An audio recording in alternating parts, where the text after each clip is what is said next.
महाभारत के इतने भीषण युद्ध के बीच कुरुक्षेत्र में हमारे महान धनुर्धर अर्जुन, जो कि अपने विचारों में घूम थे और वो सोच रहे थे कि ये तो मेरे सभी अपने हैं, इनके साथ में बचपन से खेला है, इन्होंने मुझे बहुत कुछ सिखाया है, ये मेरे गुरु हैं। अब मैं इन पर अपना धनुष से कैसे उठा सकता हूँ और उन्हें कैसे मैं मर सकता हूँ, क्योंकि अगर मैं धनुष उठाया और भले ही मैं जीत गया तो भी ये मेरी जीत नहीं होगी, क्योंकि मैं सब कुछ हार चुका होगा, क्योंकि अगर मैं मार दिया तो ये वापस नहीं आने वाले। वहीं श्री कृष्ण अर्जुन को इतनी विवशता में देखकर उससे पूछते हैं, क्या हुआ अर्जुन? फिर अर्जुन और श्री कृष्ण पर वार्तालाप शुरू होती है। हे केशव, मैं ये युद्ध नहीं कर सकता। मेरे सामने गुरु द्रोणाचार्य हैं, मेरे सामने पितामह भीष्म हैं, ये मेरे भाई हैं, मेरे अपने हैं। मैं कैसे अपने ही अपनों पर बाण चलाऊं, कैसे गांडीव उठाऊं?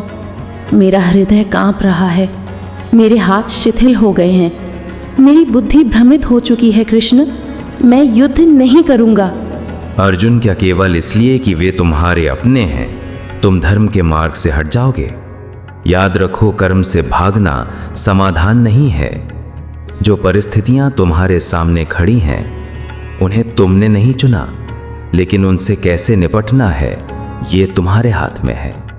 लेकिन माधव, जब अपने ही शत्रु बन जाएं तो मन टूट जाता है। मैं किसी लालच, किसी राज्य, किसी विजय के लिए ये युद्ध नहीं चाहता था।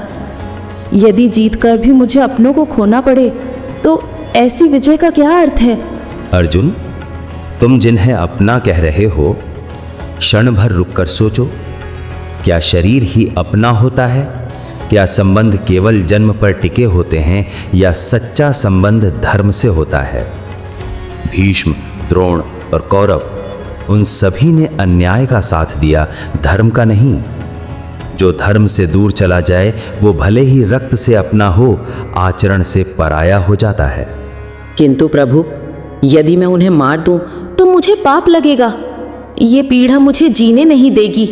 अर्जुन, समझो, जब तुम धर्म की रक्षा करते हुए बाण चलाते हो तो वो पाप नहीं, कर्तव्य होता है। संहार तुम्हारा उद्देश्य नहीं है, धर्म की स्थापना तुम्हारा उद्देश्य है। युद्ध तुम्हें परिस्थितियों ने दिया है, लेकिन न्याय करना तुम्हारा कर्तव्य है। केशव, मेरा मन भ्रमित है, मुझे मार्ग नहीं दिख रहा। मुझे बताइए, मैं क्या करूं? अर्जुन, इस संसार में केवल दो मार्ग हैं, कर्तव्य और पलायन। जो पलायन करता है वो जीवन भर पीड़ा में रहता है, लेकिन जो कर्तव्य निभाता है वो परिणामों से परे हो जाता है। तुम योद्धा हो, तुम्हारा जन्म ही अन्याय के विनाश के लिए हुआ है। अर्जुन, ध्यान से सुनो, जो हुआ वो अच्छा हुआ, जो हो रहा है वो अच्छा हो रहा है, जो होगा वो भी अच्छा ही होगा। तुम केवल कर्म करो, फल की चिंता मत करो।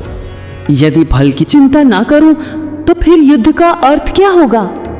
क्योंकि अर्जुन, फल तुम्हारे हाथ में नहीं है, केवल कर्म तुम्हारे हाथ में है। तुम गांडीव उठाओ या न उठाओ, परिणाम बदलेंगे नहीं। हाँ, इतना जरूर होगा कि तुम अपना कर्तव्य छोड़ दोगे। अर्जुन, कर्तव्य से बड़ा कोई धर्म नहीं और पलायन से बड़ा कोई अधर्म नहीं।